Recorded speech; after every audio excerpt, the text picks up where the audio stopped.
All right, hello everyone. I hope you're not hearing the same echo that I am. Um, it's kind of killing me to record like this because I do actually have a professional microphone, but I want to try and record without it beforehand because it's a pain to set it up. I hope everyone's doing well with their quarantine. I personally have a new bunny, which is a very interesting time in my household. Anyway, I had questions from Eugene last week about the document control process. And I think this is something that everyone should get comfortable using, especially while doing your projects from home. Anything that does change a document, during this time more than any, it's important to record why and how the change took place. So hopefully I can help with that. All right, first one, how do I submit a document change report? Well, we're actually going to leave this little PowerPoint that I made. I apologize to everyone who's technically savvy and knows of a much cooler way to make these videos. I personally am not there. So go to your browser, log in to senecasafety.net, go to your normal, this is the first screen that comes up. This is the School of Aviation Safety Policy. Hit next. And this is your normal thing. You can still submit them as anonymous or confidential. I don't think a document change would ever be that way, but you always have that option. Then you want to hit Select Custom Report Type. And in this case, it's not a general safety report. The only other thing here is Request Document Change, and that's what you're going into. So the document change, after you fill out this first custom form that comes up, it will guide you through just a normal safety reporting process. And that is a little bit confusing because it asks you to do a risk assessment, suggest corrective actions, all of that. Past this page, I actually don't care. Hit filler if it makes you fill out a field. Make a filler if it makes you fill out a field. If you want, you can skip past unnecessary questions. The only page I actually care about in a document change is this first one that comes up.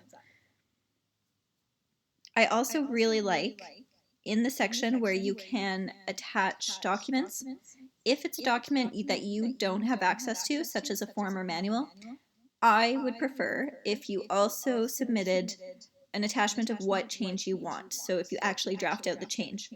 Otherwise, it just takes up a lot more of my workday. During this time, I don't mind helping out, but normally when there's all sorts of flights and such in the air, that's not technically a part of my job. And as the person requesting it, you usually have a better idea of what needs to happen anyway. All right, so back to this.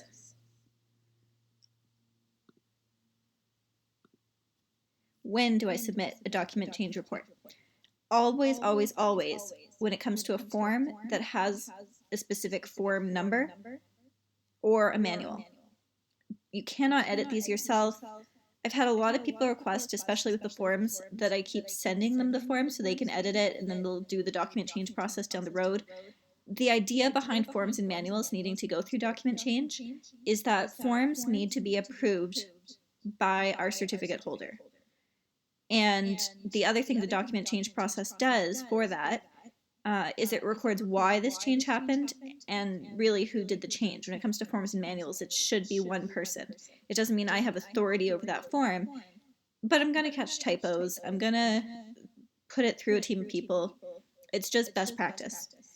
Obviously, there's certain times where exceptions to those rules are best. Sometimes you're working with a team on a form and you really want to draft up the change together. Just talk to me if there is an exception, but for the most part, I need to do these changes. Any other document is a best practice. We're talking lesson plans. We're talking pretty much anything that's on a document. Best practice is to always put it through the system. Worst case scenario, it's not really necessary, but at least then it's still recorded in the quality system. There's no negative side effect to that. All I'll do, because I don't need to draft those changes, all I will do is, when it comes to making the change, I'll just assign it right back to you. You'll log in and click that you've done that, it's completed, and I close the issue, and it's recorded forevermore. So why do you submit them? Forms and manuals are the most important, as I previously stated. We do this because then there's one official revision. There's no little lost revisions on everyone's computers. There's no change in revisions between Blackboard or what's stored on the shared drive. In this case, it also ensures approval is always granted by the certificate holder. The CFI always signs off that he approves the change that's going on, and he sees the drafted change before it becomes official. It goes through both standards and safety, so you're getting that safety net of this particular wording is not going to cause confusion.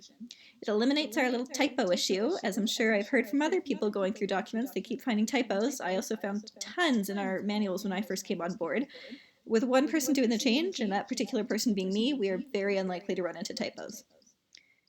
And then lastly, it means that every single person is notified of each revision, because with forms and manuals, my process internally also says that I have to send out, what are they called? Operations bulletins every time there's a new revision of a form or a manual. For all other documents, you don't have to submit other documents. Like I said, it's just a best practice. But just think for a moment. Can you picture a situation where this issue would cause confusion?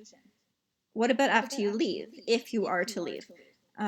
If you find a great new job and you're leaving Seneca and no one can ask you anymore why you made this change to this document. If so, then the best practice would be to submit that through the document change process. My last point is that this also prevents negative cycles. And what I mean by that, I'm sure there's an actual official term for this, but I never learned about this in school. It's just something I've seen every single company I've ever worked for do.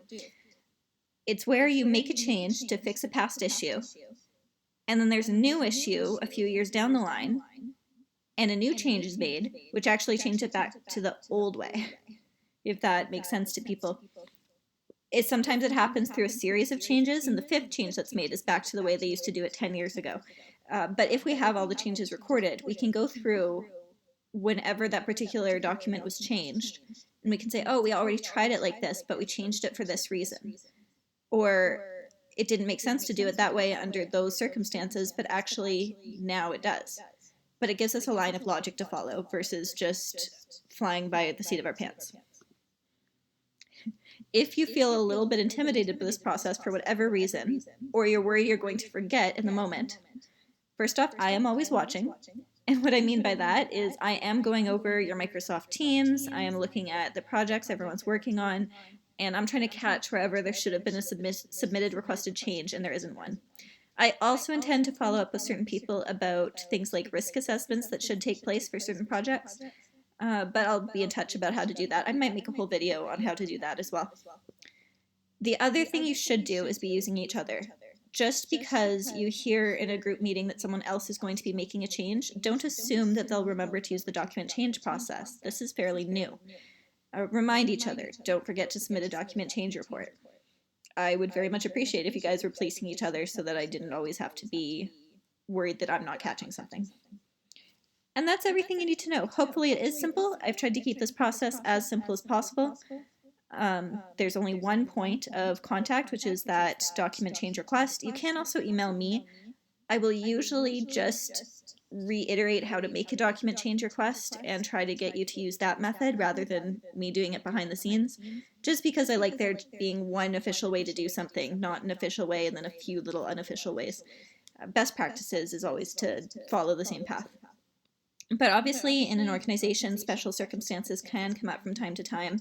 I'm not trying to force what's that term? Square peg into a round hole. If there's a special circumstance around something and this particular process doesn't make sense for whatever reason, just reach out to me and we can figure out a process that does make sense so that we're still checking for quality and consistency. All right, that should be everything.